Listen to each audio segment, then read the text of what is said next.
Bonjour à tous. Aujourd'hui, sondez les Écritures. Ô profondeur de la richesse, de la sagesse et de la science de Dieu, que tes jugements sont insondables et tes voies incompréhensibles. Romains 11, verset 33. Des milliers de joyaux enfouis dans les vérités des Saintes Écritures demeurent cachés aux yeux du lecteur superficiel. On ne peut pas épuiser le fond de cette mine. Que vous sondez les Saintes Écritures en toute humilité, plus vous vous intéressez à l'étude de la Bible et plus vous êtes porté à vous écrier avec saint Paul, « Ô profondeur de la richesse, de la sagesse et de la science de Dieu ». Vous devriez apprendre tous les jours quelque chose de nouveau dans les Écritures. Il faut les sonder comme si on y cherchait des trésors cachés, car elles contiennent les paroles de la vie éternelle. Priez pour obtenir la sagesse et la connaissance nécessaires à la compréhension de ces saintes paroles. Si vous agissez ainsi, vous découvrirez de nouveaux trésors de gloire dans la parole de Dieu.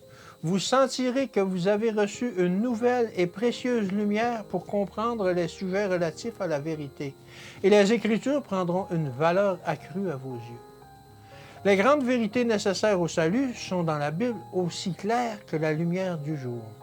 Un simple texte des Écritures s'est révélé dans le passé et se révélera dans le futur comme une saveur donnant la vie à maintes âmes.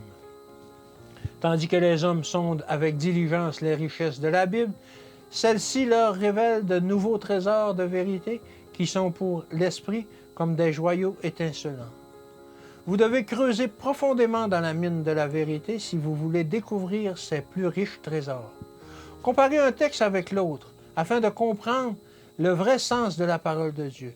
Mais sachez que si vous ne faites pas des enseignements sacrés de cette parole, la règle et le guide de votre vie, la vérité ne vous servira de rien.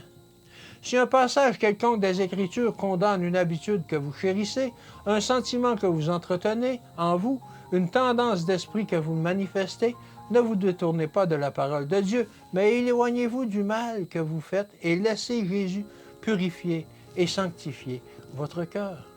Que Dieu vous bénisse et qu'il vous garde, et à demain.